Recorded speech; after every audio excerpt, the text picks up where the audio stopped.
स्वागत है आपका कहानी की एक नई दुनिया में, जहां हर रात एक नई दास्तान आपका इंतजार करती है।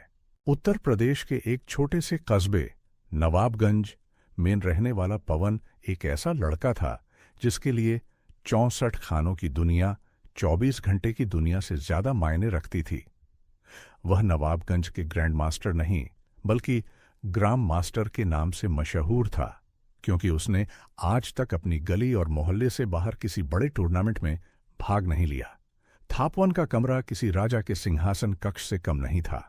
बस फर्क इतना था कि राजा की जगह वहां एक गत्ते का डिब्बा रखा था जिस पर लिखा था, विश्वनाथन आनंद से भी तेज। और सिंहासन पर बैठी थी उसकी पुरानी घिसी पिटी शतरंज की बिसात पवन का सपना था कि एक दिन वह भारत के लिए खेलेगा। लेकिन यह सपना हर सुबह उसकी मां के बनाए हुए घी वाले मसालेदार पराठे की महक से टूट जाता था। पवनवा, उठ जा रे, तेरी ये घोड़ा वजीर की लीला खत्म हो गई तो अब जरा कोचिंग सेंटर में भी लीला कर ले, उसकी मां अपनी कड़क आवाज में डांटती, जो अक्सर राजा के चेक से ज्यादा असरदार होती थी। बस 5 मिनट मां, यह सिसी की सिसिलियन डिफेंस का तोड़ निकल गया तो भारत का भविष्य बदल जाएगा, पवन बिस्तर से कराहते हुए कहता। पवन के कोचिंग सेंटर जाने का मकसद पढ़ना कम और सेंटर के पास वाली चाय की दुकान पर अपनी ओपनिंग मूव्स को दोहराना ज्यादा होता था। एक दिन चाय की चुस्की लेते हुए पवन ने हवा में हाथ लहराया और जोर से बोला, E4, ये है भारत की शान। तभी पास में बैठी एक लड़की ने अपनी किताब से सिर उठाया, जिसकी आंखें किसी रानी के कैप्चर से ज्यादा तेज थीं। यह थी मीरा, उसकी पड़ोसी और बचपन की दोस्त। मीरा एक प्रतिभाशाली कॉमर्स की छात्रा थी जो पवन की शतरंज की सनक को देखती रहती थी। मीरा ने मुस्कुराते हुए कहा, पवन, तेरी ओपनिंग मूव E4 नहीं, E0 है। तू अपने ही गांव में फंसा हुआ है और बात करता है भारत के भविष्य की। पहले नवाबगंज का टूर्नामेंट तो जीत ले। पवन थोड़ा शर्माया, लेकिन अपनी शान न छोड़ते हुए बोला, मीरा, ये तू नहीं समझेगी। शतरंज सिर्फ खेल नहीं है, यह जीवन का मेटाफर है। मैं अभी पीछे हट रहा हूं ताकि बाद में कैसलिंग करके अपने राजा को सुरक्षित कर सकूं। यह मेरी रणनीति है। ठीक है, रणनीतिबाज, मीरा ने हंसकर कहा, लेकिन तेरी इस राजा सुरक्षा वाली रणनीति के चक्कर में कहीं तेरी जिंदगी का टाइम आउट न हो जाए। और हां, तेरी रानी को संभाल कर रखना, कहीं कोई उसे कैप्चर न कर ले। पवन ने पहली बार उसे ध्यान से देखा।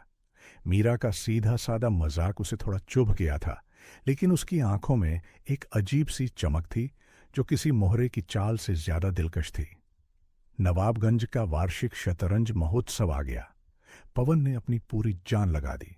उसने 48 घंटे जाग कर ग्रैंड मास्टर गैरी कास्पारोव की सारी किताबें पढ़ीं और अपनी मां के ताने भी नजरअंदाज किए। टूर्नामेंट के दिन पवन ने अपनी सबसे अच्छी सफेद शर्ट पहनी, लेकिन डर के मारे उसका दिल 2 घोड़े की चाल जितनी तेजी से धड़क रहा था। पहले 3 राउंड में पवन ने अपने विरोधियों को आसानी से हरा दिया, जो या तो नींद में थे या फिर सच में उससे कमजोर। हर जीत के बाद वह मीरा की तरफ देखता, जो दर्शकों के बीच बैठी उसे प्रोत्साहन दे रही थी। उसकी एक मुस्कान पवन के लिए मानो एक नया पावर अप थी। चौथे राउंड में उसका मुकाबला हुआ शहर के सबसे खतरनाक खिलाड़ी, मास्टर जी से, जिनकी मूंछें किसी रूख की तरह सीधी थीं और जिनकी आंखें बताती थीं कि वह शतरंज खेलते नहीं बल्कि शिकार करते हैं। मास्टर जी ने पहली चाल चली। पवन ने अपनी पूरी रणनीति लगाई, लेकिन मास्टर जी इतने तेज थे कि पवन को लगा जैसे वह 2400 ईसा पूर्व का कोई प्राचीन खेल खेल रहा है। अंतिम समय आ गया। पवन की स्थिति खराब थी। उसका राजा लगभग फंस चुका था। उसे सिर्फ एक जादुई चाल चाहिए थी। पवन ने अपने माथे से पसीना पोंछा और एक बार फिर मीरा की ओर देखा। मीरा ने आंख से इशारा किया, मानो कह रही हो, वजीर को बचा। अचानक पवन को कुछ सूझा। उसे याद आया कास्पारोव का एक पुराना गेम, जिसमें उन्होंने जानबूझकर अपने वजीर को कुर्बान कर दिया था। पवन ने हिम्मत की और अपनी सबसे बहुमूल्य चाल चली। उसने अपना वजीर मास्टर जी के हाथ में दे दिया। मास्टर जी हंसे, क्या पागलपन है, वजीर की कुर्बानी, लगता है तू हार गया बच्चे। लेकिन मास्टर जी जैसे ही वजीर को लेने के लिए आगे बढ़े, उन्हें एहसास हुआ पवन की वजीर की कुर्बानी ने उन्हें एक ऐसे जाल में फंसा दिया था जहां से उनका राजा निकल नहीं सकता था। अगली ही चाल पवन ने अपनी एक साधारण प्यादे से चेकमेट कर दिया। पूरा हॉल तालियों से गूंज उठा। पवन ने अपने हाथ हवा में उठाए। उसने ग्राम मास्टर को हराया था। मीरा दौड़कर पवन के पास आई और खुशी से उसके कंधे पर हाथ मारा। अरे वाह, तू तो सचमुच रणनीतिबाज निकला। वजीर खोकर भी बाजी जीत ली। पवन की आंखों में पहली बार जीत की चमक थी और उस चमक में मीरा का चेहरा दिख रहा था। मीरा, यह सब तेरी वजह से हुआ, पवन ने धीरे से कहा। जब मैं फंस गया था, तुमने मुझे वजीर बचाने के लिए कहा और मैंने सोचा कि अगर वजीर को बचाना है तो उसे कुर्बान भी करना पड़ सकता है। मेरी रानी तो हमेशा सुरक्षित रहेगी। मीरा समझ गई कि वह रानी किसे कह रहा है। उसने शर्माकर नजरें झुका लीं। नवाबगंज की जीत से पवन को जबरदस्त प्रेरणा मिली। अब उसका लक्ष्य था दिल्ली ओपन, एक राष्ट्रीय स्तर का टूर्नामेंट। पैसा कम था, लेकिन मीरा ने उसे प्रेरित किया। कोचिंग छोड़ पवन, अब तेरा असली काम आ गया है। फीस मैं दे दूंगी, तू बस जीतने पर ध्यान दे। फीस? लेकिन कोई लेकिन नहीं, ये तेरी कोचिंग की फीस है जो तू कभी नहीं देता था, मीरा ने हंसकर कहा। पवन दिल्ली आ गया, लेकिन यहां का माहौल बहुत अलग था। नवाबगंज में वह राजा था, यहां वह फिर से एक साधारण प्यादा बन गया था। उसके सामने वाले खिलाड़ी 2000 से ज्यादा रेटिंग वाले थे और पवन की रेटिंग थी, माफ करना, वह तो थी ही नहीं। पहले 2 दिन पवन को लगातार हार मिली। वह इतना हताश हो गया कि उसने अपना बोर्ड पैक कर लिया और वापस जाने का फैसला किया। शाम को उसने मीरा को फोन किया। उसकी आवाज में टूटन थी। मीरा, मैं वापस आ रहा हूं। मैं भारत के लिए नहीं खेल सकता। ये लोग बहुत तेज हैं। मेरी चालें इनके सामने बच्चों का खेल है। मीरा थोड़ी देर चुप रही, फिर बोली, पवन, तेरी मां ने मुझे एक बात बताई थी। बचपन में जब तू किसी खिलौने के लिए जिद करता था और नहीं मिलता था तो तू उस खिलौने को टच एंड गो बोलकर फेंक देता था। क्या तू अब भी वही टच एंड गो वाला बच्चा है? पवन की आंखें भर आईं। ये खेल अलग है मीरा। खेल नहीं, जिंदगी अलग नहीं है। पवन, मीरा की आवाज अब थोड़ी नरम थी लेकिन मजबूत थी। सोच, तू उस छोटे से कमरे से यहां तक आया है। तूने ग्राम मास्टर को हराया है। तू हार से डर रहा है? अरे, जब तक तू हार नहीं मानेगा तब तक तू हारा नहीं है। और सुन, शतरंज में सबसे मजबूत चीज प्यादा होता है, जो आखिर तक लड़कर वजीर बन जाता है। तू अभी प्यादा है, लड़। पवन को एक झटका लगा।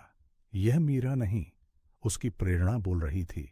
उसने महसूस किया कि उसकी सबसे बड़ी ताकत बिसात पर नहीं बल्कि उसके दिल में थी, जिसे मीरा ने बचा रखा था। अगले दिन पवन ने अपनी पुरानी घिसी पिटी बिसात फिर से खोली। इस बार उसने सिर्फ जीतने के लिए नहीं बल्कि लड़ने के लिए खेला। उसने अपनी हर चाल में वह जुनून, वह गुस्सा और वह प्यार झोंक दिया जो उसे नवाबगंज से दिल्ली तक खींच लाया था। उसने अगले 3 राउंड में बेहतरीन खेल दिखाया। उसने एक इंटरनेशनल मास्टर को ड्रॉ पर रोक दिया और एक फड़े मास्टर को हरा दिया। उसका खेल शानदार था, लेकिन सबसे अहम था उसका नजरिए का बदलाव। वह अब हार के डर से नहीं बल्कि जीतने की चाहत से खेल रहा था। टूर्नामेंट खत्म हुआ।